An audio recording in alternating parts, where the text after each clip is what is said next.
Welcome to Invitation to the Cookout. It's your boy, DapperDom. Got my co-host, TheeAlex Mac. And we got a host of people in with us today. But before we let them introduce themselves, y'all already know we got to take care of some business. Go ahead and hit that like, share, subscribe button. Also, turn on those notifications, man. Each one reach one. What you tell them to do, my guy? Hey, tell a friend to tell a friend. Hey, tell a friend to tell a friend. And whether you're watching us on YouTube, listening to us on Apple or Spotify, hey, we appreciate you accepting our invitation to the cookout. Yes, sir. Now, we got some guests in the building. Also, too, if you're watching us on YouTube, as you can see, we're not in the studio today. All right, we're in the barbershop, Elite Barbershop, 1003 14th Street, Suite 2. Shout out to Coach Q and the whole Elite family for letting us use their space today to film this episode. But I'm gonna kick it around before. Matter of fact, I'm gonna start to my right. Let you introduce yourself, and then we'll just go around, man. I'm Willie Hansberg, and I appreciate you guys letting me join today. Looking forward to the discussion. But I'm Willie Hansberg. Yes, sir. And I'm Antonio, live with Antonio, all the social media sites. Feels good to be here in the barbershop amongst these friends. Dom already rolled his eyes out. I was gonna put his handle on We're gonna let you know what to find my people. That's right. Get it. You good. Nah, you good. Come on. Hey, what's going on, y'all? It's Dorian Boone. No social media handles. Ghost. Hey, just call him Ghost. Hey, I'm just out here. Yes, sir. Looking forward to the convo, brother. Yes, sir. Appreciate it. For sure. I'm James Purefoy. Everybody calls me Jay. Been knowing a couple of these guys for a long time. As we get reacquainted, there's some connections that we made. And, you see some familiar faces and put the pieces together. And obviously, my boy Alex, we go way back. So it's a pleasure to have an invitation to the cookout. Yeah, absolutely. And we appreciate y'all, man, accepting. Appreciate y'all willing to have this open dialogue. It's going to be a very important discussion today. Also, if you're not familiar with the show, first segment is called Chop It Up. Typically, Alex and I just kind of catch up, talk about current events, or just kind of give you a little appetizer for what's more to come in the show later on. And so June is Men's Mental Health Month. And unfortunately for the communities we grew up in, the barbershop was our therapy. So we felt like, hey, this would be the right venue to shoot this episode in. And so I'm gonna bounce a question off. What did the barbershop mean to y'all growing up? Because I know for me, it's a little different today than it was when I was growing up, because we have appointments. Like you can show up, you know what I'm saying? Like you can show up, but it could be one or two people, or it could be 10. Your mom and dad made you stay the entire time. So deep. But as I reflect, as I got older, man, there was a lot of wisdom and knowledge and life lessons being talked about. I know we talked about sports and stuff like that as well, but what did the barbershop mean to you growing up, man? Man, for me, it was all about community, man. So, you're spending a lot of time, to your point, in the barbershop. Most of the time when I went back where I was from, if you didn't get there right when it opened, you weren't leaving until after lunch. You know what I'm saying? And so, but it was an opportunity to connect with the old heads who had wisdom, and then obviously connect with different people within the community. And so as you're growing up, in the communities that we come from, it's always good to have those conversations and things like that. And so it was all about community for me.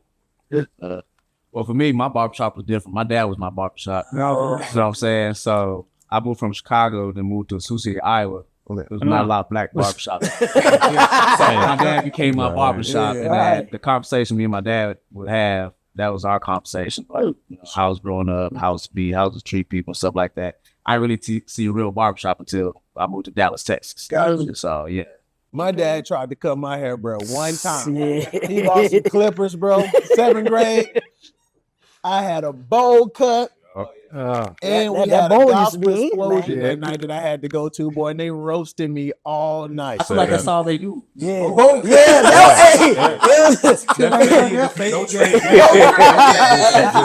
I'm like, why we keep getting the same? Then when you finally got to go to the barbershop and you seen that chart, you was like, dang, it's other cuts out there. Straight up, man. Hey. Jay, what did it mean to you growing up, man? Well, y'all was doing better than me because I was just getting like the cut it to the scalp. like Doc Rivers.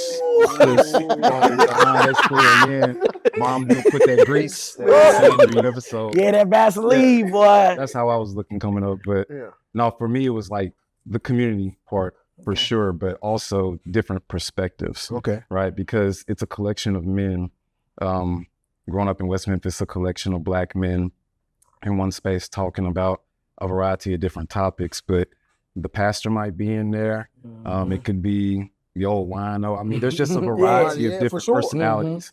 But that's important, that it's not just one type of man in there, one type of perspective. And what better place than a barbershop to get so many different types of people, because everybody needs a haircut, right? Yeah, absolutely, man. What about you, D? Man, so it's levels, right? So growing up, my shop was in my neighborhood. And so it was like, I went to see like dignified Black men come in one way, coming out looking, on the shore presentable. As I got older, the barbershop meant a little something different. So it was more about community. It was like, not only you gonna wait, so you want to get all the gossip. You gonna get something to eat or whatever. You might get some bootleg CDs and all that. But it was more about getting caught up on the sports topics of the day, like what's on men's minds at a day. You know what I mean? Uncut, unfiltered, raw. So it was pretty dope seeing how it was like one thing growing up, but as I became a man, it became and evolved into another thing. So as you say that as it evolved, as I've gotten older, I look at the barbershop as entrepreneurship. Because every barbershop I've ever been to, they sell bootleg CDs. You gotta have that bootleg, man, baby. Yes, and they got all the hookups in the community from contractors, etc. You know what I'm saying? So it's a huge symbol of I think that's real right there. When we appreciate you guys sharing that with us as we kind of get this conversation going. And for our viewers that, as you look at the podcast, hear the podcast, we typically go to what's on the grill. And Dom, has kind of queued it up for us. We talking about our perspectives as men, as fathers, as, career men and relationships and growing up. And I like to say on the podcast all the time, I can only give you my perspective as a Black man. I'm not anything else. I've never been anything else. So I can give you that real perspective. And we want to kind of start with, childhood. And one of the stats that I kind of throw out there in terms of mental health is every year, 20% of men have some kind of mental health episode, right? Whether it's, having to be, hospitalized, institutionalized, whether it's having to go to therapy, whether it's having to get on medicine.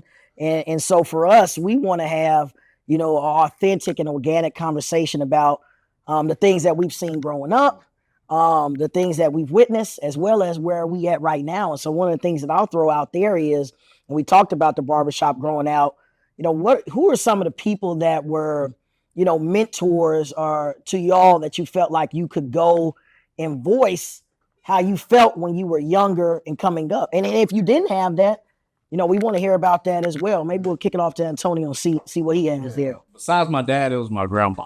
Okay. My grandma was a greatness. She, this lady went to church about like 8 times a week. She just stayed in the church. And then every time I would have a problem that I was like kind of fearful to ask my dad, I could just ask my grandma right away. She tell me how it is, or how it should be, and then she give me the wisdom to go back and tell your father this is what you need to tell him and stuff like that. And so my grandma was a big influence on me. Yeah. I think that's real. What you got, Willie? Yeah, man. For me, I leaned heavily on coaches. Growing up, sports were all we had. That was our therapy. That was our way to decompress and get outside of whatever we were dealing with, right?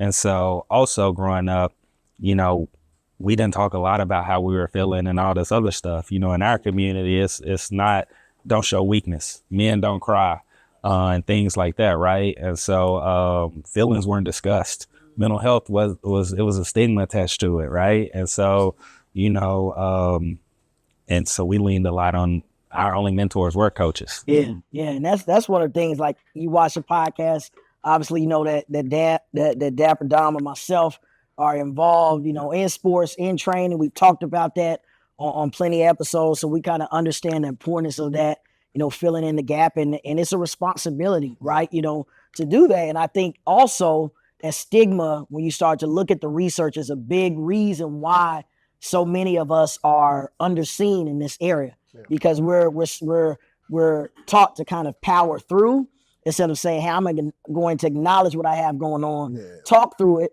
And I always say that doesn't mean that it's going to determine your destiny, but you got to acknowledge those feelings first before, you go on to the next thing. Otherwise, it just kind of becomes a combustible situation. And then you have different ways that kind of, comes out, right? Jay, give us a little bit of your thoughts in terms of some mentors or people you kind of felt comfortable sharing things with growing up. Man, I think for me, it was my mom coming up. And I grew up in a two-parent household. Yeah, okay. So it wasn't that typical one-parent thing that a lot of brothers have, fortunately. But although he was there, it was different, right? Like he was there in body. He worked. He was a protector, all things, but he didn't offer much in terms of he was a man of few words. I'll just say that. Emotion. Yeah. So I definitely had to lean on mom, but again, that's not that's not an indictment against my dad. He just did the best with what he had. Absolutely. Because their era, man, like, they dads didn't talk. Correct. That's no. If you know what I'm saying? Like your grandpa didn't talk, your great grandpa didn't talk. You know what I'm saying? So that the society back then was like men don't talk, like you said, like they were just that tough push through. I know for sure, like I tell my kids all the time, like it's cool to have emotions, but don't be emotional. And what I mean by that is feel like if I'm sad, feel if I'm angry, like feel if I'm happy, like understand those emotions, but like don't make decisions or actions based off of them, because that's when that emotional aspect come into place. But like, D, what about you? Man, I think it's a combination between what Willie mentioned and Jay, like coaches. So let me back up. My dad was there in body, but not mentally there all the time. You know what I mean? And so my outlet was my coaches, right? And so I was texting my coach earlier because I'm going back to DC next week. I'm like, I'm about to touch down. We need to, I need to figure out what's going on. How can I get up with you? Because that's like another father figure to me, right? So coaches they kept us off the streets. They kept us focused. Statistically speaking, the fewer hours you have on the streets, the less trouble you can get in. Our coaches were figuring out ways to get us involved and stuff after hours. So it's coaches for me. But to kind of round it out, my mom she was my North Star in terms of like what things could be academically, and how to go out and see the world and experience new things. So there's a multitude of things, but between mom and coaches, that's where it landed for me. Gotcha. I have a question because although my dad's not a huge talker, man, I think my mom opened up the space for me to talk, but there still were some times that I was afraid to share some things, man. Like, do y'all look back and be like, man, they gave me an opportunity, but I was just too afraid to take that? You know what I'm saying? Because I try to tell my son all the time, like, look, I want you to look back and be like, my dad gave me the space, you know what I'm saying, to talk. But I want you to talk like, hey, this is two guys having a conversation about life. Like, do y'all also have like, man, they telling me like I can talk to them about anything, but I don't really trust that I can talk to them about anything. You know what I'm saying? Like, did y'all have some of that too, though? Absolutely, man. It's on the parent to create the safe space. It's bigger than just saying, hey,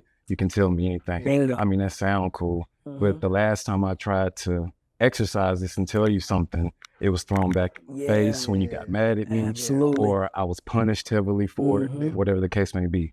So it's bigger than you just using your words, saying, come to me and check out for anything.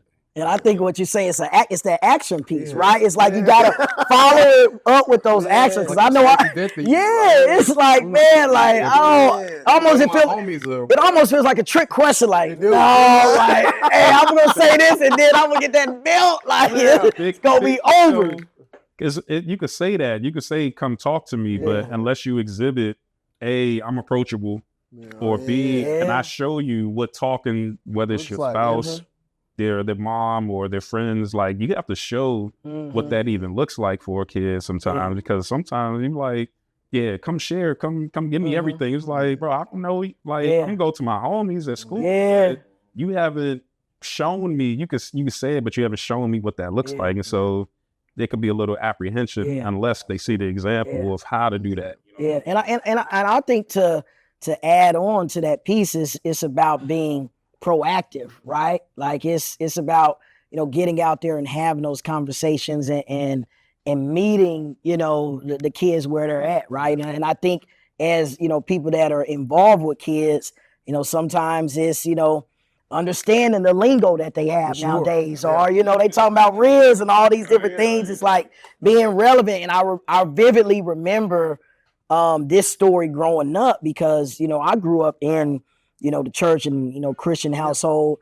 And so they're like, we couldn't, like, it was so funny. I don't know if you guys remember back in the day, DirecTV had it to where you could have codes to watch certain channels. Yeah. So there were certain channels like only the parents had the code.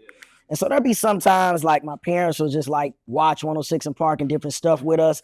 And I would ask them like, I know you're not interested in it. Like, why are we watching this? And my dad was like, it's to understand like how you guys are thinking and what, and it was one of those things where it was like, okay, you know, I kind of see what it is going on. So I do think like when you guys talk about, you know, present, but not being present, like it's a piece of that of being proactive and having those conversations that you wish you would have had at, you know, 8, 10, preteen, dating, college, you know, all those different things, you know, getting in front of it, to be honest. No, I agree. Like my dad was very approachable, but I was still afraid. You know what I'm saying? You know, I could go talking about anything with certain things. I was like, man, if I say this, I know he gonna knock me out. You know what I'm saying? Was it a physical threat or what? It was just like, you know, he had a name for the belt called Bruce. You know what I'm saying? You have a name for something? I don't like names to this day. I was like, that. It's kind of traumatized. Wait, hold on, wait. So you could get whooped with a belt and the parent not go to jail? Oh, yeah. Yeah, but I brought that on myself. Suppose. I'm doing this because I love you. Yeah, with him, it was more thing like how you talk about like coming being able to talk to him. There was only one thing I was unable to talk to him because I knew how my dad would react to something. And it was bigger than me. It was bigger than him. Like I had a stepmom who like, you know, didn't treat me as well. My dad came from Chicago. Yeah. You know what I'm saying? So if I would have told him of what she did to me, you know, he'd have left. He'd took. And I had 3 brothers at that time. Yeah. So I put my brothers in front of me and my sister. Because I knew who my dad was. He was like, oh, he about to take me. He about to be going out the door. I ain't gonna see my little brothers and sisters again. Ever. Yeah. So just that's the only probably one time I ever feared to tell my dad something, but everything else. But with that, it came like fear in me to speak up, you know, fear of my stepmom and stuff like that. So I think it was all about God's timing too, just like him mentally. What if I would have told him then he's not prepared? I can tell him now he's prepared. You know what I'm saying? Yeah. No. So when we kind of talked a little bit about times changing, right? Like and then some of us, you know, have kids, maybe nieces, nephews. Like maybe talk to us a little bit about how you feel social media impacts, you know, mental health, you know, in turn. And it could be us, it could be what you're seeing in kids. I mean, I've seen some exhales, like talk a little bit about that. So first of all, here's the thing. We talked about like what you said, like whooping kids. Like here's the thing. I do not condone. I whooped my oldest one time, man, and that's the first time like I really understood. My parents was like, this hurts me more than it hurts you. Yeah. Like, bro, I left the room and started crying. Like, I went to my wife and I was like, I don't like that. I'm not doing that ever again. You know what I'm saying? And so, like, I find other ways to get his attention. You know what I'm saying? And also, too, like, I think just when we talk about slavery and, like, where things come from, too, like, whoopings, like, they came from there. And so, like, something that we hate so much, like, why are we taking stuff from it and using it today? You know what I'm saying? Like, also too, and I might have mentioned this on the podcast before, is I think that also innately triggers something in our mind is we saying like, if somebody's out of line, we're going to use physical violence to get them in line. So when we become husbands, like, oh, my wife ain't listening, you know what I'm saying? Like abuse, you know what I'm saying? Like, I don't think we think about that piece enough. But to backtrack, I do think sometimes this generation is soft, FYI. I don't know how to make them tougher, you know what I mean? Because like we provide this life for them, you know what I'm saying? Because like we grew up a certain way and we want their life to be better than ours. But like, also I think so. To answer your question, social media, man, it's like it's so much information out there, and so like kids get lost on who they're supposed to be. You know what I'm saying? Like, from my perspective, I don't know about y'all as far as like how So it's social kind of media. like what you were saying about how his parents would watch 106 in Park. Yeah. And like they're trying to figure out what's going on. It's the same thing with social media right now. Like we trying to figure out what these kids going on, what they're going through, and like, you know, social media is the number one bully right now. They don't even have bullies at school. Who go to the same school, and they be on the social media apps and stuff like that. So we trying to figure out just with social media how we monitoring what they're doing. Yeah. Now you see a lot of social media sites where the parents are controlling the child's social media account. That's how they stay involved, but yet give the kids the autonomy to like still be who they want to be at the same time.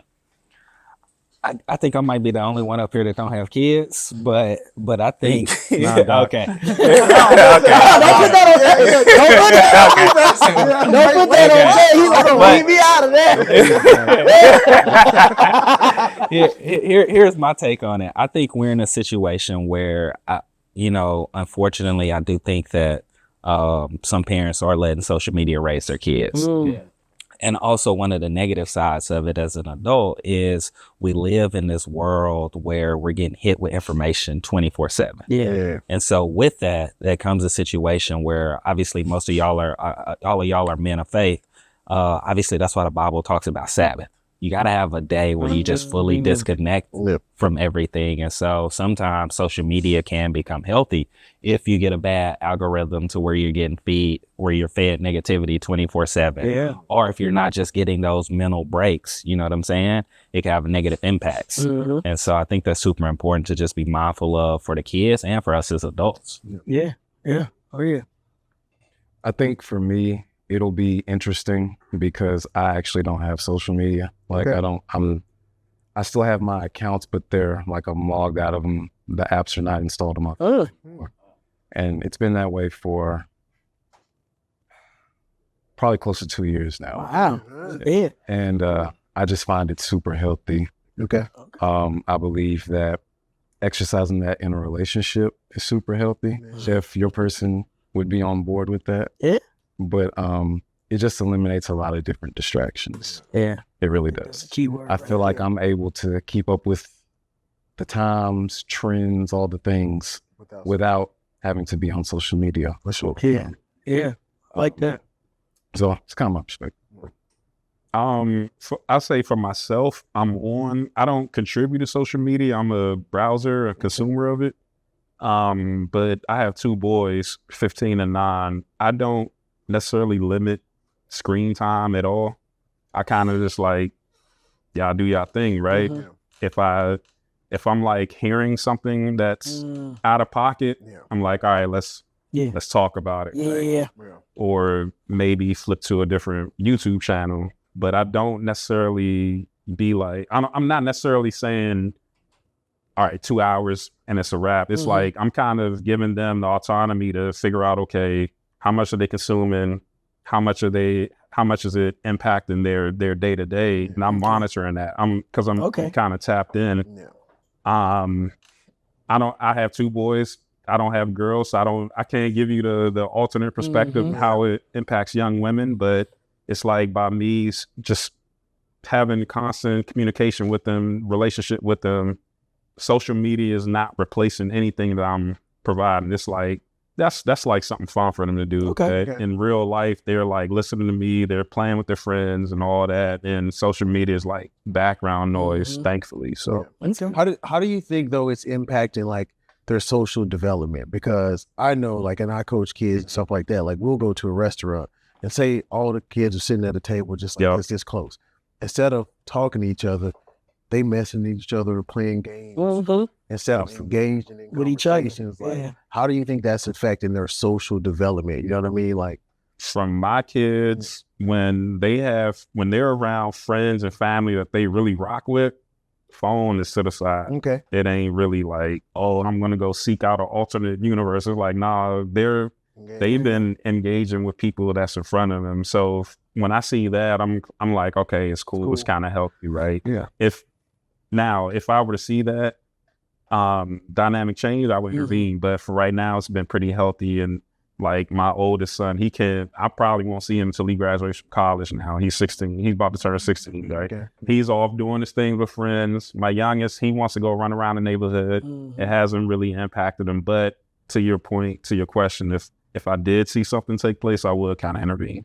See, I've seen something different. I have a good friend who has a 19-year-old daughter, so full-blown Gen Zer, right? And he challenged her to, for the first time, call and set her own doctor's appointment. That was it. And when they got to the point of asking her for her insurance information, she broke down, tossed the phone, and ran off. No lie. She had a full-blown breakdown just by talking on the phone to someone. So some of these people in this generation are being handicapped, and there's no social skills. They don't know how to network, which is, a humongous part of developing your career as you get older and all that. So while it is very helpful to have social media and we can list all the great things, it really is like anything else in life about balance. Not here to be like grandpa, like don't have fun. We say that all the time. But you gotta have some boundaries. Yeah, for sure. Like my oldest, he's 14 and he lives in Little Rock, but he comes here for the summer. And I saw 3 neighborhood boys earlier this week, just kind of outside. I said, hey man, go over there and introduce yourself to them and get their thoughts. Absolutely. You know what I'm saying? And he was like, what do I say? I said, I don't care what you say. You can say, my dad made me come over here and introduce myself. Just so, you know what I'm saying? Like, cause like if we saw kids in the neighborhood playing back in the day, bro, we just gonna go join them. You know what I'm saying? Like now they just kind of, I took him to a camp today. One of his baseball teammates was at the same camp and the kid just walked by him. I said, bro, you ain't gonna say nothing to your teammate? Right. He was like, well, I spoke to him earlier. I was like, but like y'all just finished drills. You could have asked him like, how did he do? Tell him how you did. But like they just kind of look at each other. Another one of his teammates just literally came and just sat next to him. Didn't say nothing. I said, boy, these kids, I don't You try to say 40? These kids. Hey, already. We said last time we hunked. We looked at each other like, man, we hunks now, bro. Yeah, we are hunks now, man. Speaking of you talking about like the social media doing the bullying, man, I think suicide is the 3rd leading cause of death for males 15 to 24. Wow. So transitioning from like high school to college, like, do y'all think y'all were prepared? Like, do y'all think y'all were prepared for that transition from high school? Because you talked about the 19-year-old, like having to call and make her own appointment. Like, do you think you were prepared? I think that I was, and I can give a shout out to Mom Duke again for that. Okay. Being able to understand having a checking and a savings and knowing how to put a certain amount of my check to the side, even as a teenager. She was putting that stuff into me because she's an educator. So I was fortunate when it came to that. I truly was. So I felt like personally I was equipped, but it's not uncommon for people at that age to come in and that's their first time away from home. For sure. And they're just now getting exposure to having to, get apartments or because, my nephew's at the U of A now, and after their freshman year, you're off campus.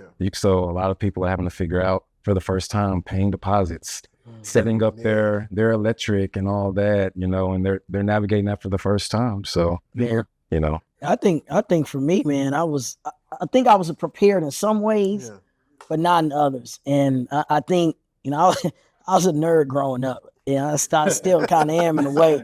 So I did a lot. I was going to traveling, different camps. I was getting packed up and going.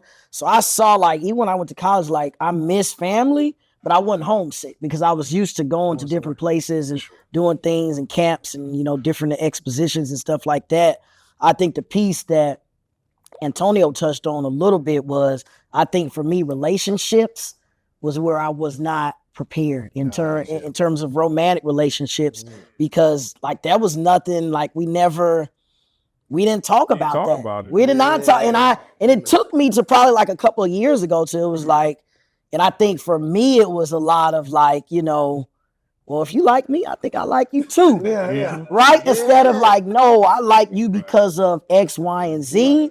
And so I think that was a thing that I wasn't really prepared to, you know, understand how to weed out, okay, the wrong kind of attention versus the right kind of attention, and you don't need all the attention that you're going to get.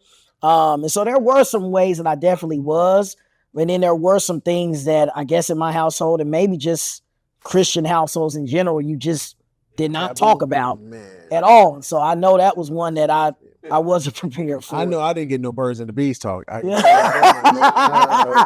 did not get no birds and the bees, man. I think maybe one time, bro, my dad might have been like, get you 75 cents, read some bathroom. I think that's as far. What? I think you might have said that to me. You had to connect the dots, huh? Bro. Yeah, I had to connect the dots. Man, I also had, here's the thing too, though, man. I grew up older cousins, bro, and was introduced to some things that I shouldn't have been introduced to at an early age, man. And I was just talking to my son, like I keep it real with my son, bro. Like when y'all talk about like opening the gate, like I tell him real life stories. Like it ain't no fabrication and nothing like that. It ain't no hypotheticals. Hey, this is what your dad lived, bro. You know what I'm saying? And like here's the pain that's behind it, and I'm trying to help you not have to struggle through that as you get older.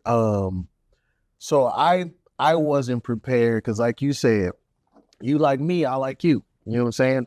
Also too, I wasn't in tune with who I was. I was just succumbing to peer pressure. You know what I mean? So that locker room talk, bro, of, oh man, you must be gay, man. You don't want to talk to her. So my identity and my older cousins too, like, because I was probably the least coolest one, or actually the ones who didn't do as much as they did as early as they did. And so I felt that pressure of like, man, I gotta please my cousins, you know what I'm saying? Like, so they'll look at me like one of the guys. And so those habits that I created followed me into young adulthood, you know what I'm saying? And still demons and stuff that you have to fight today. And that's why I try to tell kids, like, habits, just because you're 14, habits you're building today will follow you to you 24, 34, 44. If you don't instill good habits. It's not a light switch that you can just flip and be like, all right, man, I'm gonna talk to all the honeys. All right, now I'm ready to find me somebody, you know what I'm saying? Or, hey, all right, now I'm ready to get serious about sports. So I'm ready to get serious about school. No, it's too late. You know what I'm saying? It's too late and you're going to be playing catch up. What they tell you all the time, like, it takes twice the amount of time to break a bad habit, you know what I mean, than form a good one, you know what I'm saying? And so, I definitely was not prepared for just being out on my own, bro. Just being a young fly guy. Fly, get out the way, by the way. Yeah, no pun intended. No pun intended. Just not even just relationship wise, but like I think I talked about like not even knowing like what I wanted to do in school, and so because I think like just my identity had been in sports so much, and so like once sports ended, although I walked on for a few years, still didn't know what I wanted or who I was outside of sports.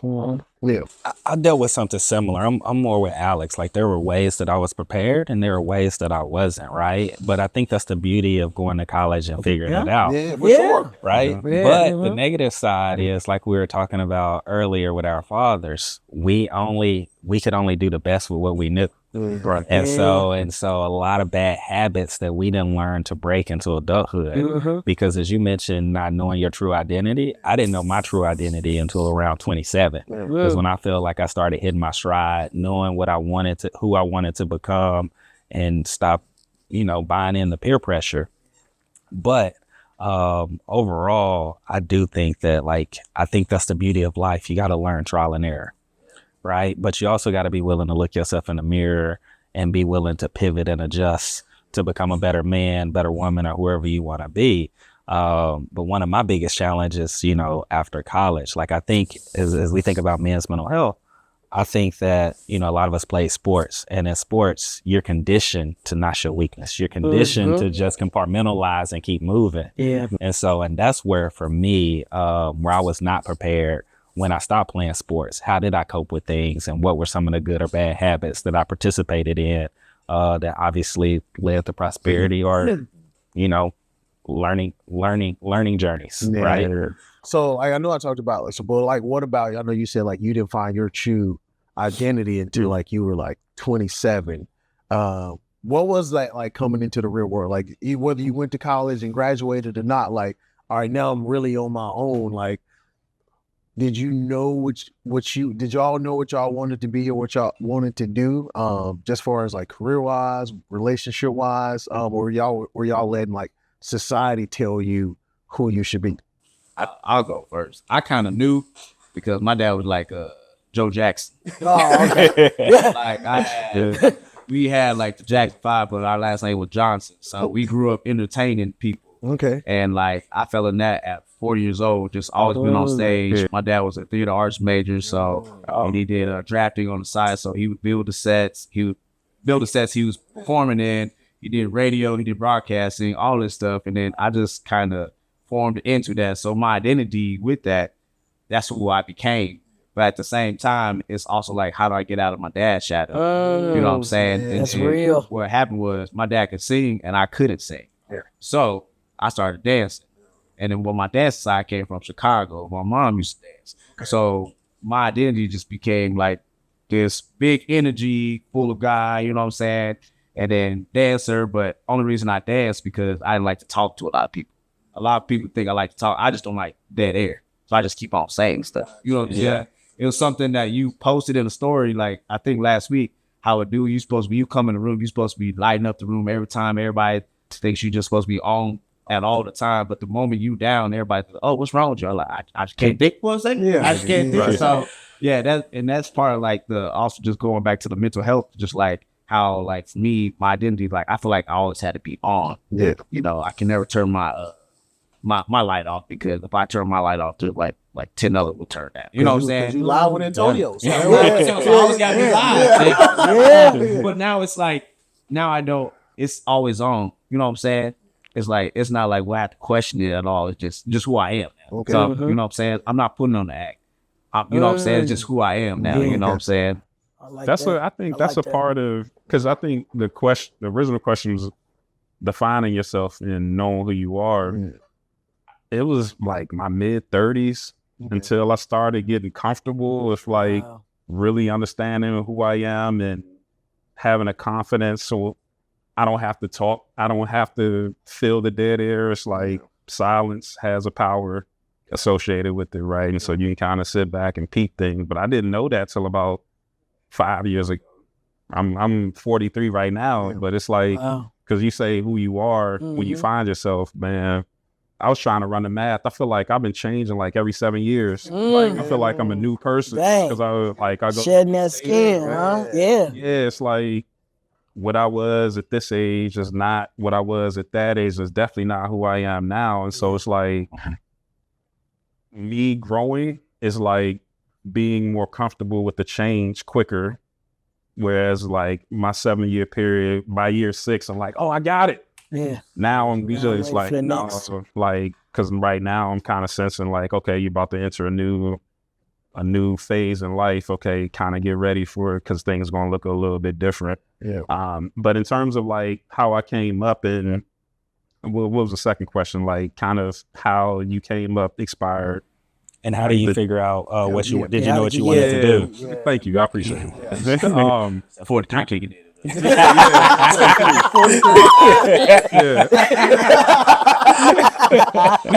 I knew kind of early on. Thankfully, my mom, she was heavy in academia and books, so we would go to the library like every Saturday. We just spend a couple hours in the library Saturday morning, right? I was a fat boy growing up, and so they had a program. It was like, if you read 3 books, you get free pizza, right? It's like that. Say less. I'm all for that. I got intrigued by space, and so like it was a shelf full of outer space books. So I plowed through all those, and we had like a science thing. We used to go for field trips when I was younger. I was like, shoot, I read all the books, and now I'm experiencing the science part live. So it's like, I knew kind of like 5th grade that I wanted to be some type of science, STEM, something or other. Okay. I refined it in college. Once you figure out like who's hiring, who's not, you get a couple of internships and you figure out like, no, I actually want to do hardcore science, or I want to do kind of the business softer skills side of things. And so I knew kind of direction, but I kind of fine-tuned it, and I'm still fine-tuning it over the years now. Yeah. You know, for me, I'm gonna be honest. I grew up in Southeast Arkansas, so like high poverty, high drug abuse and stuff like that. Like my dad was on drugs from when I was 5 until my last year of college. I was around 22. Wow. And so in God honest truth, growing up, I thought I was gonna be a drug dealer because the only people that I saw in my community had money were people who were slinging dope, right? And then, you know, by the grace of God, I just happened to be pretty good in basketball, and I started getting outside of that bubble I grew up in, and I started seeing life outside of that. And I was like, oh, I can do more and I could be more, right? And then I moved away to college, got outside of that bubble, started learning from people from all across the world, you know what I'm saying? And things like that. And my eyes started to open, and I was like, you know, there's a better way. And, you know, luckily playing ball, that helped me finish school, right? Because I never took school seriously. I'm in school now, and now that I'm paying for it, I'm taking it real serious. Taking it real serious. Hey, so I'm happy to be here. I stopped studying to come and hang out with y'all. Much appreciated. I tell you what, man, me knowing you personally, bro, as strict as your schedule was, you weren't gonna make it as a drug dealer because you got you got to answer the phone all the time. Look, my boy be ready to stand by 8:30. He wasn't gonna last long. Gonna be the brokest drug dealer in his It's gonna be community. like 2 o'clock. hold I'm up. sleeping. I'm off right now. Come on now, don't do me like that. I was gonna be Ghost. Now he was gonna be I was gonna be Ghost. I wasn't answering no call. I wasn't taking no call. Right. You ain't moved up like right?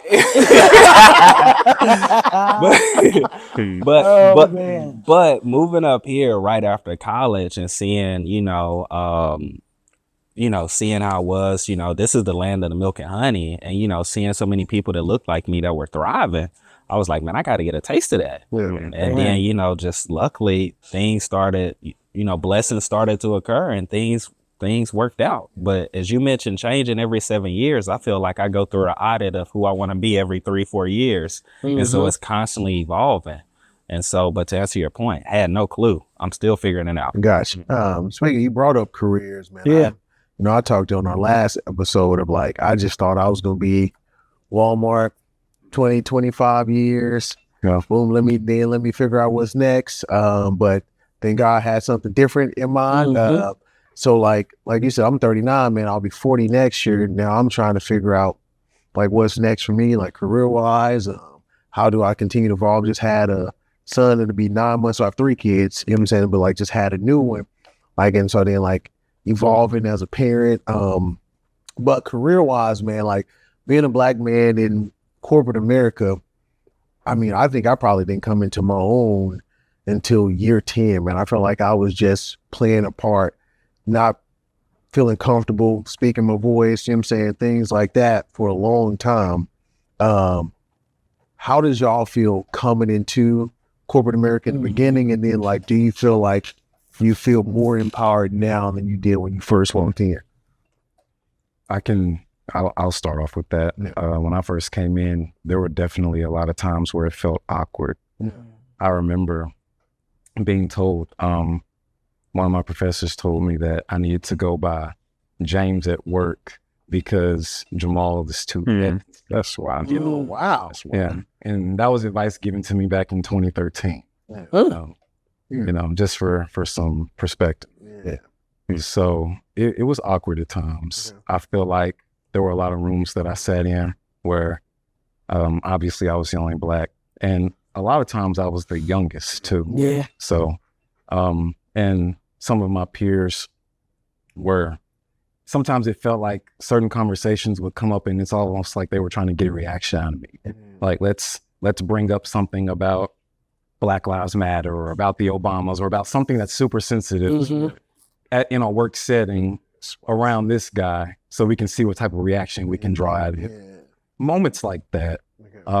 But to the second part of your point, the way it is now. And I definitely feel like as I've gotten my voice and I've become more comfortable just in who I am, I'm 35. So I feel like, honestly, I'm just now kind of really getting a good grip on who I am as a man, how I want to move in a relationship and things like that.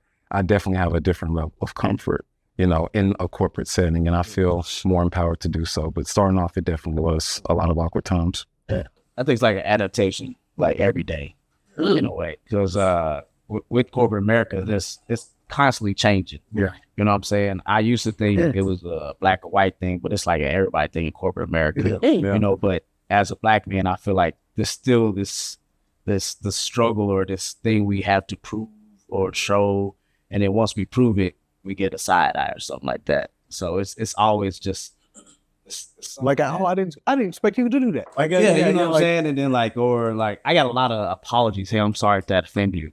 You know, like not knowing, like, you know, they're just unconscious bias. You know what I'm saying? That they didn't know. They had to call me and say, "Did I hurt your feelings?" Like, I didn't think nothing of it. I don't even know what you're talking about. You know what I'm saying? So it's like those type of situations where I just had to adapt to, just like understanding that there's still people at corporate America who've never like communicate with a black person or a brown person. You know what I'm saying? And they're still trying to learn, but instead of them like taking the time to learn, they just like assume. You know what I'm saying? And you know, with some make people.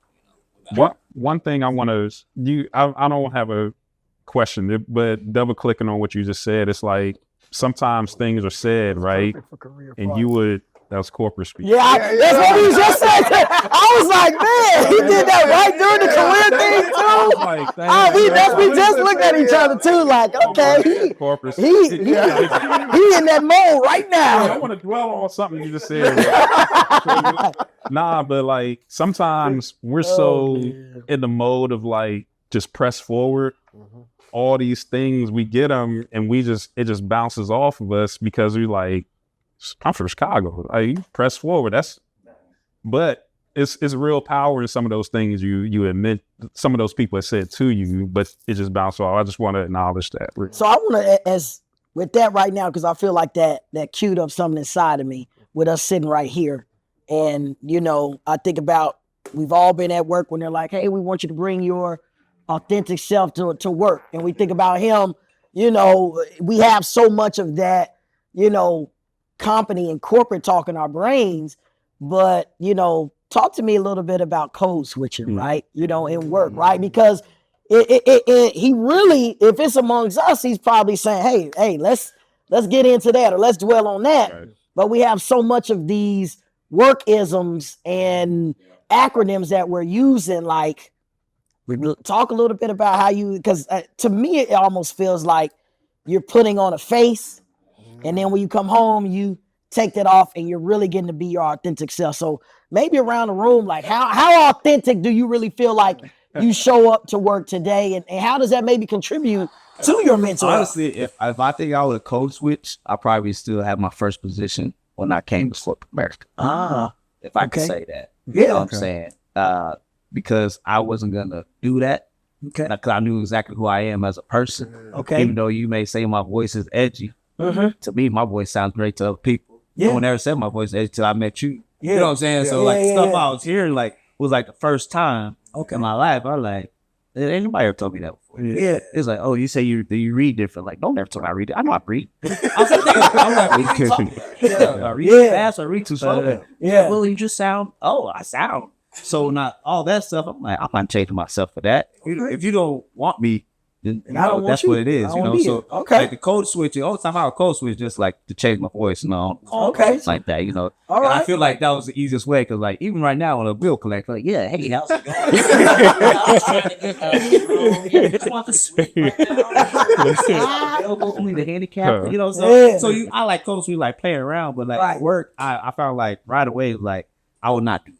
Okay. No matter. I like that. You know, you too. I like that. I like that. I can't say the same. I can't say the same. I probably didn't even start wearing my earrings like 4 years ago, bro. Like I used to take them out. You know, I used to take them out. I was like, what am I taking my earrings out? You know what I'm saying? Like, if you don't want me just because I wear earrings, I don't need to be in the first place. You know what I mean?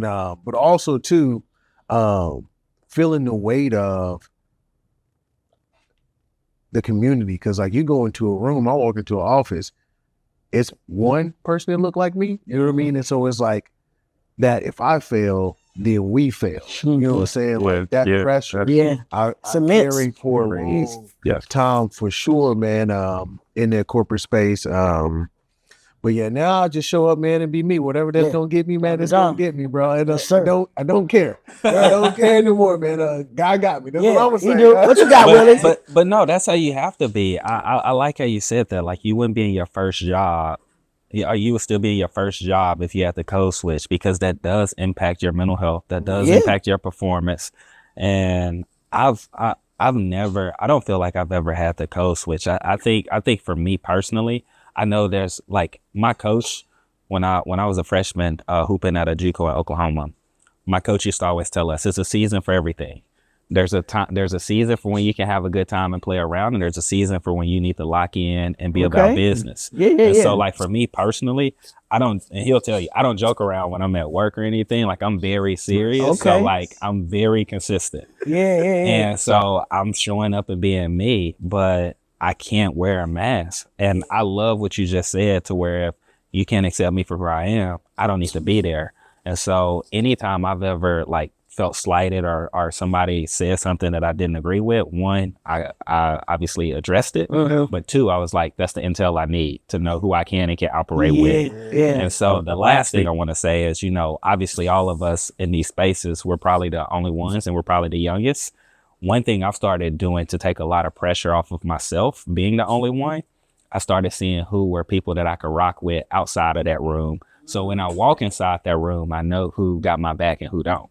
You know what I'm saying? And so that takes a lot of mental toll off. And I like the way you nuanced and explain that piece of it, because we've talked about the term sellout before, right? And so I think a lot of times people see it as, well, you ain't keeping it a buck, you ain't keeping it real. But the way that you really broke it down is, no, I'm at work to do work. I'm at work to make my money, pay my bills, excel, get these promotions, drive the business. Then when I'm outside, then all those other things can be appropriate. I think a lot of times we turn it into, oh, well, you don't want to keep it real. And it's like, okay, real in a work setting is different than real than when we out kicking it or, eating wings or doing whatever else. So I like the way that you kind of broke that piece down. Maybe I played too much. Maybe I played too much. No, you got it. Rub off on Dom a little bit. Maybe I played too much. But we need people like Dom in the room, because that brings the tension down, because we're in these high stress environments all the time. And so you need somebody who can crack he go, yes. I'm gonna do anything. Yes. He is gonna crack a joke. Absolutely. And I think it comes from, because we talked about this one time in my therapy session, like growing up as a kid, man, I would watch like Family Matters and Fresh Prince, and like no matter like how serious it was, you know what I'm saying? Like, Staples. They laughed. And so like growing up, like when I saw tension, like I'm gonna just try to crack a joke, you know what I'm saying, just to try to break the tension, break the ice. My wife absolutely hates it. Like absolutely hates it. But like that's my way of like just trying to, hey, all right, let's take a deep breath. And then let's talk about whatever it is, you know what I'm saying, bringing those tensions down. Sometimes they don't work. Sometimes the tensions go a little higher, which I understand. I'm sorry, babe, for playing outside. My wife, like, we used to argue, and we go to comedy club afterwards. So, like, if there's a big argument, like, no, let's go to comedy club. And it's something just like, you get that laughter, and you kind of forget what y'all argue about. So you calling it, your mind's rested. It's a different type of energy that you bring. So, like, when you say, like, bringing that laughter to, like, tense situation, it really does just relax people and let you go for a second, and then you come back, you're like, dang, what exactly was I really mad about, or like what were we doing right now? You know what I'm saying? Is it really life or death? You know what I'm saying? So yeah. What about on this side, guys? I mean, I bring myself to work, but I'm not all the way at 10. You ain't all the way. You ain't gonna bring all that DMV energy, huh? Man, I don't know, when y'all travel for work, right? Ooh, especially if you don't own it. That's a good one. That's a good one. So I like that one. So Wednesday to Friday work trip, right? Yep. And so you at dinner, 2 or 3 dinners. Yeah. You doing tours, whatever. You have to be. You could be yourself, but you can't be all the way yourself. Yeah, and I touch him, and I land, and I get in my car, and I'm turning on some shit.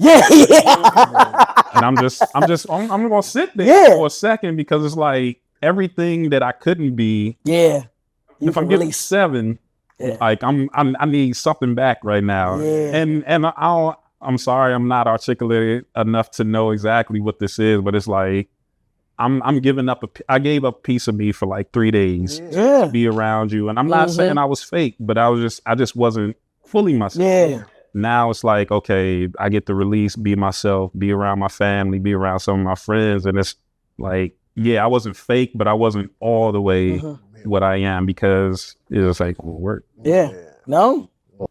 I got a question for y'all in corporate. So I feel exactly what you're saying, but one thing I do, I gotta have me some alone time. I don't care, you know what I'm saying? And so I let people know, look, I ain't doing all the damn. I ain't doing all the damn. I might do one. You got me for got one. Make the best of the one. Yeah. You know what I'm saying? I didn't like travel a lot in my career, but like the job that I did travel with, like Alex and I worked together, man. So it was like me, Alex, and another black guy, man. So we absolutely loved it, bro. Oh yeah, like, we could be ourselves. You know what I'm saying? Yeah. I told our boss at the time, he was black. I was like, you're gonna get fired by hiring this many black men. And because I don't know if Don, I think that was the first time where it was like, dang, all on one team together. And I do feel that traveling piece because it is. And, you know, and I think Willie kind of hinted at it a little bit. You know, some of it, I do believe that there are more things that make us like each other than difference, right? Yeah. So for me, like, I'm a sports guy. So, you know, a lot of the rooms we're in, if it's not, it's male dominated. Yeah. If it's not black male, it's white male. Yeah. So you usually gonna get a hit with some kind of sports. You know, if I'm around here, everybody wants to talk about the Razorbacks or wherever, you know what I'm saying? So there's some involved in their kids involved in something. So it's something to connect it. But I do have that piece of like, man, if we all got in the car together and I'm driving and they're like, man, Alex, man, what we gonna listen to? I probably wouldn't go. I probably wouldn't go all the way. I'd probably go with like some say smooth jazz or some pop that I know that everybody can get in. But I do agree with that piece where you can't get away from people like you normally can. I agree with that, and I also agree with that. Like, hey, protecting your peace. Like, got to, bro. Hey, I'm not on the clock for this whole 3-day trip. So you get what we have planned. I'm gonna come out. I'm gonna show my face. Flash my smile, network, be a good soldier.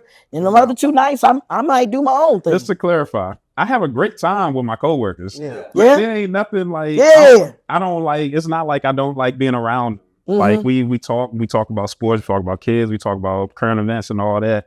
But there's this other piece that I don't access. Yeah. Around them, absolutely. You gotta keep it. Yeah. I just want to specify. No. I know. You some podcast and you don't like it. That's what he tried. That's what he going for. What you got, Jay? No, I think that when you talk about the code switching in corporate, for me, it's twofold, right? Because there's the personality piece of it, and then there's the appearance piece, right? Yeah. And so there's the personality part I have in the code switch. I feel like, to Antonio's point, that's helped me get to where I am. Is the ability to network, glue people together, read a room, all those different skills at my core. Those are things that I've taken with me. But on the appearance part, it is a little different, right? And especially if they're, you know, with younger people listening to things, you want to make sure that the message is delivered, that you don't want to be fake, but you don't want to be a rebel. Like you gotta play the game. We still trying to get to our money. We're still trying to do these different things, right?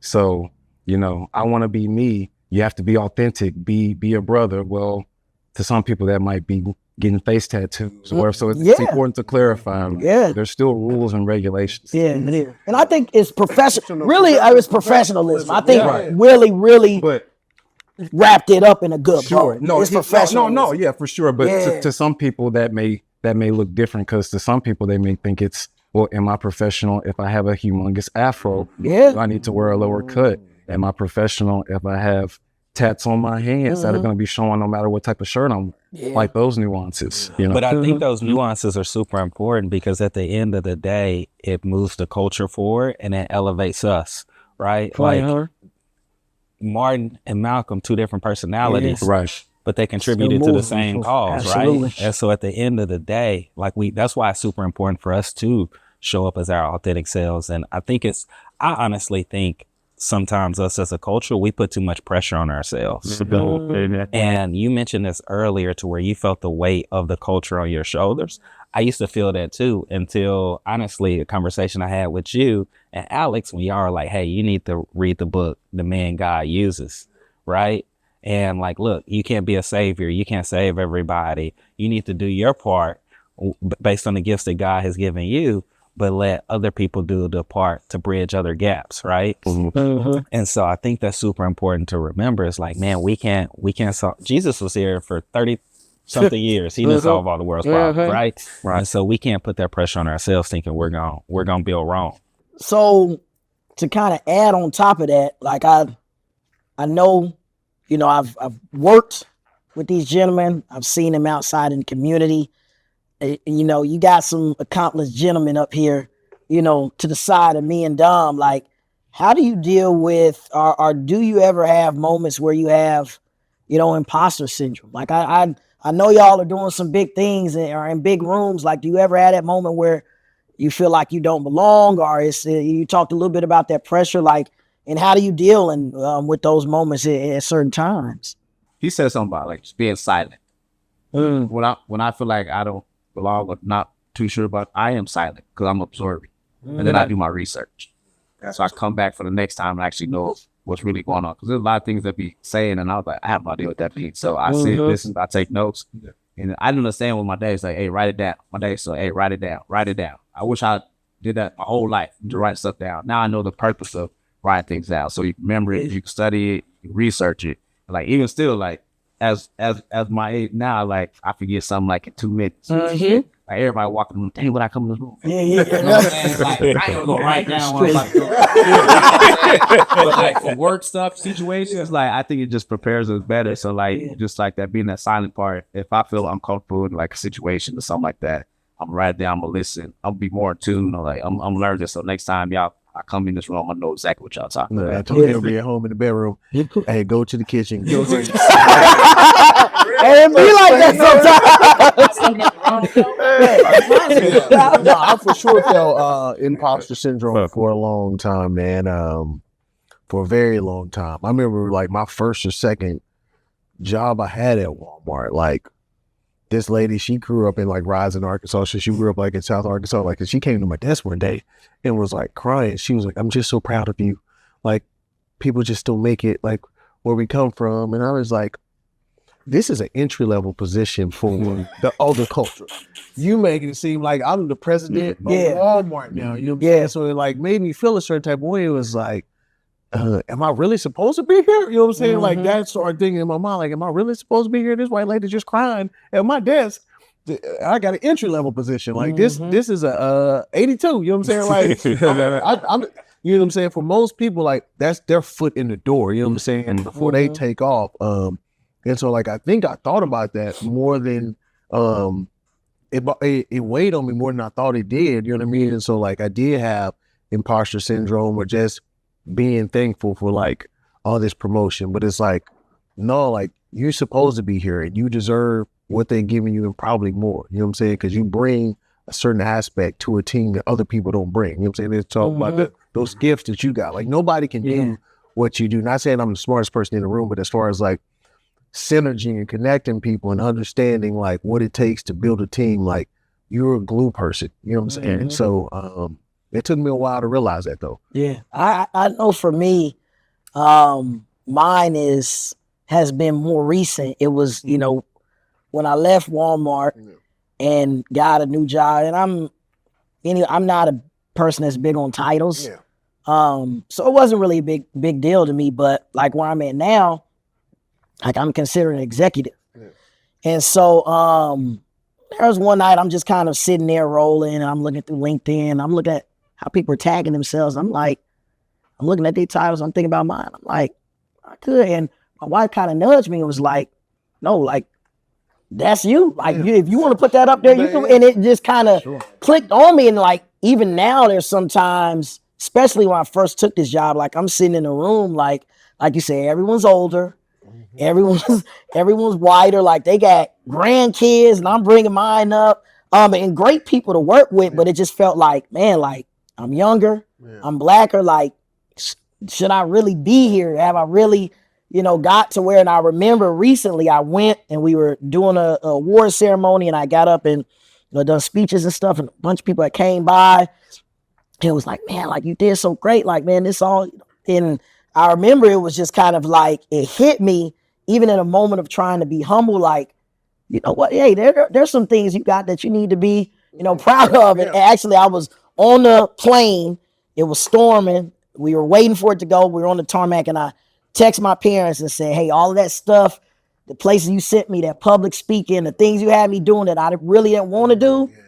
I appreciate y'all for that. Really pushing me, because I'm seeing those things. The fruits of the labor, starting to come off. So I definitely know that it's some that I've dealt with, and it goes back to, like you said, maybe being silent and just, acknowledging that feeling in that time. But also, we like to say at the cookout, hey, sometimes you got to pop your collar and be like, hey, I did do that. You know what I'm saying? In a corporate environment, like a lot of people come up to you, like I know for me personally, a lot of people say, "Oh, man, you did such a good job." Like, I hear that a lot, and I was like, I don't like to be humble. Like, I really am humbled about it, but I was like, oh no. But at the same time, we're supposed to be proud of doing why we do it. I really just say say thank you. Just compliment it. Appreciate it. I appreciate it. You know what I'm saying? It is just you just hear, but then like say you wear like.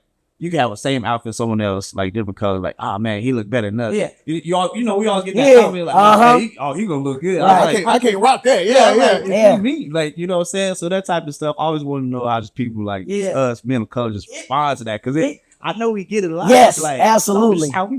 I think some of it too is just also being unique to who you are, right? Like, and that's something that I've had to really work with my kids, because like my dad's thing growing up, I played football, and so his thing was like, when you score, like his thing was like, you need to be like Barry Sanders, because Barry Sanders didn't celebrate. And so I found myself like coaching one day, and my son, like he was having a crazy game, and I kind of got on him after the first 2 touchdowns, and then in my mind I was like, just let him be who he is. If you somebody that want to be braggadocious like a Dion, or if you somebody that want to be humble, like just be who you are. You know what I'm saying? I feel like everything else, falls into line. I feel like there's a lot of humbling that society wants to naturally do to us. But I always say, man, when you look at the culture, you look at what's popping, it emanates from us. And you can go and look at every space. For sure. Marketing, you can go look at sports, you can go look at what's on, the radio, food, like we are what is driving the culture. So it's nothing wrong with, feeling like, yeah, you know what? I did do that. You know what I'm saying? You can just look at Jordan Warren's. I mean, look, hey. But I'm talking about go in the office. Go in the office and see who's wearing Jordan clean. Yeah. That's what I mean. Like, yeah. That's what I meant by that. For sure, but like I know somebody talked about earlier about like you talked about code switching, like feeling like you can't be yourself till you fully get home. How do we feel like that has affected us as husbands, as fathers? Like, you know what I'm saying? Because like you feel like you use so much energy being somebody else or not a full version of yourself. Like, how are you when you get home? Well, I'm not. I know you're saying. I'm gonna come to y'all in a minute. Don't y'all worry. I'm gonna come to y'all in a minute for sure. I mean, obviously, for me, with my situation being different, I can do whatever, right? Yeah. I can let my hair down as I'm bald when I get home. But I do think that just if I can put my dad hat on and try to think like one, it would be difficult thinking about having to wear these different hats at work and be this different person. And then when you get home, you're also having to, as tired as you are, the kids don't know. Well, they might know dad was at work, but they're not thinking about that. They need 100% of pop. Yeah.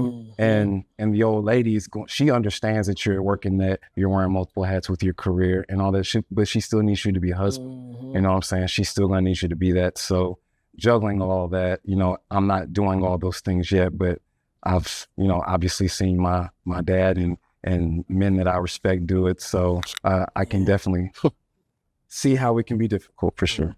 I think also this you walk in there, what's your family energy too? Yeah. Because if you and your wife ain't clicking that day, Yeah. it don't matter how good of a day you had at work. That hit You gotta find something that you can do for the kid, cook. You gotta find something, and then you trying to like you said, you just got work, you tired, you had a good day, or whatever it is, but your problems, I think like they say, you gotta leave them at the door. They say that when you go into work, leave them at the door. I say that when I get home. Like any problem I had at work, it has nothing to do with what my family get. We can talk about it during dinner or something like that. But when I come home, I'm a dad, I'm a husband. That's the code I switch right into as soon as I walk in. I see my daughter. If I'm not happy seeing my daughter, that's something wrong with me. Yeah. Like as soon as I see her, everything just bang. Every time I get home early at work, I'm still supposed to be working. I'm over here playing with her. Look, I'm missing emails and stuff like that. You know what I'm saying? Yeah. But it's like that's that code switch that is, I think, the positive code switch. So you have to know when, like, hey, this is my wife, my daughter. None of the stuff matters. Was that difficult for you, bro? Or did you have you always been able to have that balance? Oh, no. Okay, so that's something that you had to. Every time when I brought my work home with me, I used to get lost. I used to have my own studio. I just go right into the room, do the studio stuff, do all that stuff, and wouldn't even come out. And until I realized that what I'm doing, I'm leaving my family out. I'm way in the other back room. And I just took my studio down, moved it out there. Same thing when I used to hoop. I just want like, why y'all hooping no more? It's like, man, I got my kids, man.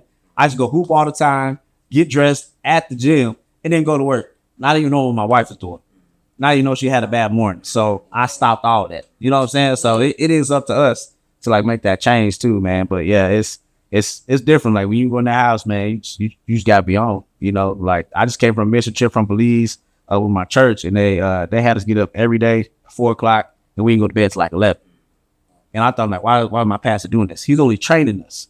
You know what I'm saying? Training us, devotion, wake up, bam. He said, so now when you go back home, you got no reason to be tired. You know what I'm saying? We're not. It's not like we're not allowed to be tired, but we are conditioned as men to withstand any of these hours. You know what I'm saying? So it's interesting as men because not only you dealing with the day-to-day dynamics, but you have to know who your partner and your children are holistically, right? Because it's like my wife is a type A personality. If y'all know my wife, y'all know, like when I go to work, I have to go in and make decisions. I have to be like, this is what it's going to be, like standing 10 toes on everything that I said, right? When I get to my wife, I can't talk to her like that. It's like you have to, it's give and takes, it's compromise, and it's like in this moment, like that type A BS got to go out the door. I have to be more collaborative right now. Like my children don't give a damn about what activation I did at work, what award I won. It's like, bro, you gonna be at the field right now? I got practice straight up, right? And so you have to compartmentalize, like, and be big enough to leave yourself at the door. You know, at the door twice. Leave it when you leave work, and leave it when you walk through the door. Like if your commute is 10 to 15 minutes, you got that amount of time to decompress, to get your shit together, to walk through the door and be like who you need to be for the people at that time, right? And so that's something I'm learning all the time. It's like I don't have to have solutions today. I need to be a list. I need to be an ear.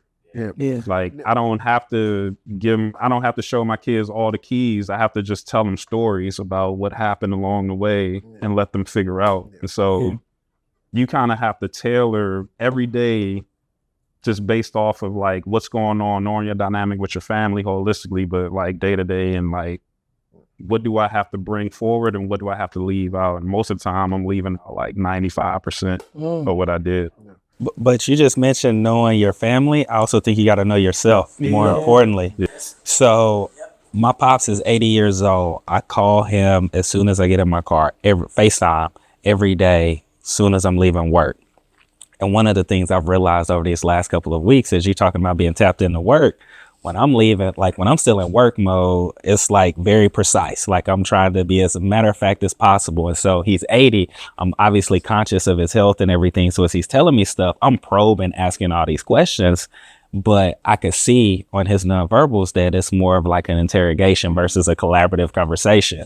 And so I had to tell him a couple weeks ago, I was like, hey, Pops, I realize I'm doing this. I'm going to give me 10, 15 minutes. I'm going to start calling you at this time after I decompress. You know what I'm saying? And so, but it comes down to that awareness of knowing your family and more importantly, knowing yourself. I know we know like divorce rate is like 50% or whatever, but do you feel pressure to make sure like you're an exceptional husband and father as a Black man, just because the stigma of our community that our fathers aren't around and we're leaving our families? I definitely think, being real, yeah.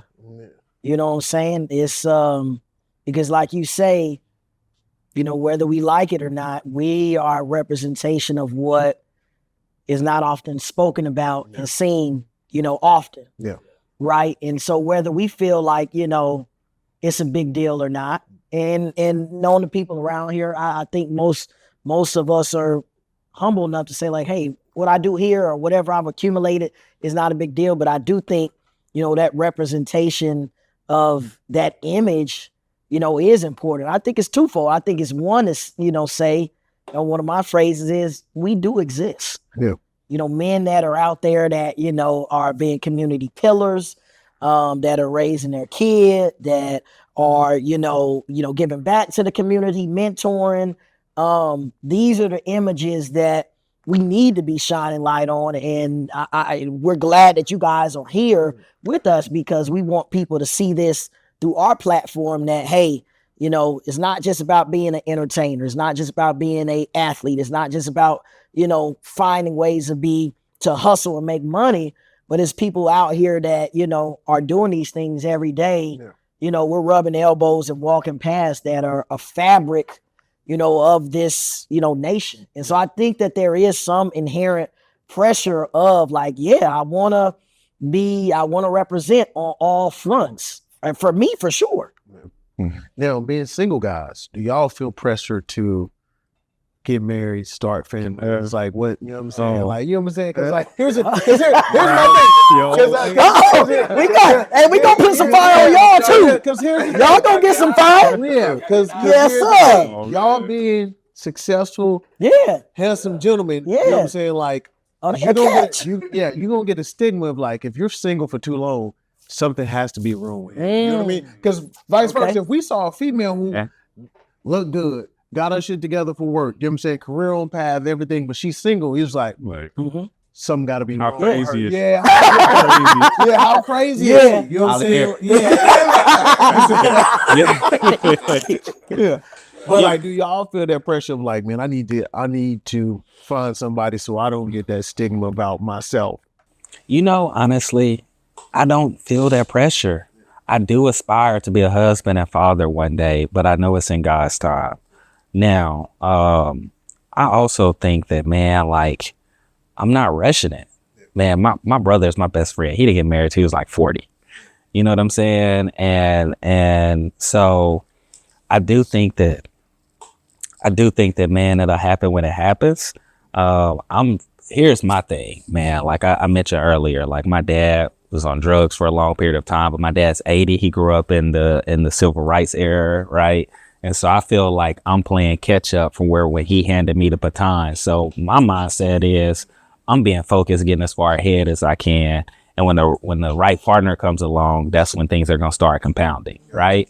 And so I'm just telling myself I'm being patient. But I like how you mentioned earlier, there are habits that, you can't just turn the light switch off on. And so I'm also trying to be very conscious about the healthy habits that I'm building. And I'm also trying to learn from you married brothers on how to be a good partner, when the time comes, right? And so that's my perspective. I mean, I got good. Yeah, I'm still learning. I'm still learning. Process. So your brother was out here like Prince Hakeem. He was like, I'm a summer wild oat first. Yeah. I'm glad he found it, though. I'm glad he found it. What about you, man? Man, well, to your first point about there being pressure, I definitely feel like there is. you go out on some dates, man, and they're talking about what are we and where are we headed. They're having those types of conversations on like the first dates sometimes. You know what I'm saying? And it's like, I'm literally just trying to figure out if I like you. Like, Straight up. Yeah. But as we get into this age range in our 30s, mid 30s, all that, there is that sense of urgency. Everybody wants the same thing, right? No one wants to die alone or whatever. That's real. Or I guess most people don't want to die alone. Can't speak for 100% of people, but there's the pressure with that, right? But I also feel like there's the pressure, the Black piece of it, to bring in, and I'll just say for me, I want to bring in children to an already established home. Like, I don't want to bring children into, and I don't mean this in a derogatory way, but like into like a check to check situation, struggling. Like, I want to have, you know, all the things laid out. So I feel like it's important to, you know, buy a home and have your foundation, make sure that you marry before you carry and stuff like that. Cause I want the traditional thing. Everybody got the same last name, the same parents. And I'm not speaking out against families that have stepchildren or whatever. I come from one. I have a brother who we share the same mom but have different dads. So I'm definitely not derogatory on it, but I'm just saying the way I want my things set up, you know? And so, but anyways, bringing it full circle, there definitely is a lot of pressure. I mean, like as y'all get older, like, you know what I'm saying? Like, women are getting older too, and they're like, clocks are ticking, like, and they want children. So they trying to see quicker probably than we are. Hey, what's your intention with me, fam? Like, cause if you ain't, the goal ain't marriage, ain't no need for no second, third date, because like I'm looking. That's it. Like, well, and so back into it, right? So if let's say you're like me, 35, right? So if you want to date a woman that is also in that age range, 33, 34, 35, whatever, she gonna be ready to have a child like in the next year or two, right? She ready to get to it. So it's decision making time. What you say? I said the other breed already. It's waiting. Come on now. But on the other side of it though, you mentioned some of these divorce rates. My thing is like, why rush that? That's the most important decision we make as men, right? Who we decide to build our lives with. And I'm not trying to, like, again, I feel like I'm playing catch up. I'm not trying to rush a situation to where I have a major setback at some point in time. I would rather die alone, if I'm just being completely honest with y'all, right? And like, with the wrong one. Yeah. No, I think that's fair. It's not, man. Also, too, like we talked about social media earlier. Like, I think social media plays a huge part. Change the game, man. Yes. Change the game. Yes. You said what? AI and filters, man. You can't. Yeah. Right now. Catfish look like filet mignon. But I think to your point a little bit too, it goes into like, I had this analogy with my kids that I coach about the ingredients. I talk about the ingredients to, you know, make cookies and then ingredients to winning and success. I think the ingredients to go into, and again, you can have all the right ingredients and still mess it up, right? For sure. You know what I'm saying? But every time you stack it up right, the probability that you're going to do better is there. And so I think the things that we're putting into it, the values are much different, right? And it's, I mean, as men and probably as women, is probably not the long-term sustaining values that we're, you know, looking for. And that's probably why, you know, in some cases, you know, we're falling short, right? And so I think having, you know, those ingredients right and together goes into, you know, what's going to be the probability of you having something that you can ride out till the wheels fall off, you know? Yeah. Now, at the cookout, man, we like to say you're going to leave more than food on your plate, man. So, like, our last segment is called To Go Plate. I'm going to toss it around the room, man. Appreciate y'all listening to this conversation, man. Is there anything, Tony, I'm going to start with you and we just going to go around, that you want our listeners to leave with, like, from the conversation that we had today? For me, I just say, just pretty much be yourselves and be proud of who you are. Not every day is going to be a great day, but you can make it a better day. Live in the moments, you know what I'm saying? Take it second by second, you know what I'm saying? Like, I know we try to like take it day by day, but tomorrow's not promised. Yeah. You know what I'm saying? So do what you can in that moment. Try to make the best of it. And forget people. One of the hardest things to do. Forget that. My biggest thing that I want people to take away from is y'all were talking earlier about being humble for your accomplishments and stuff like that.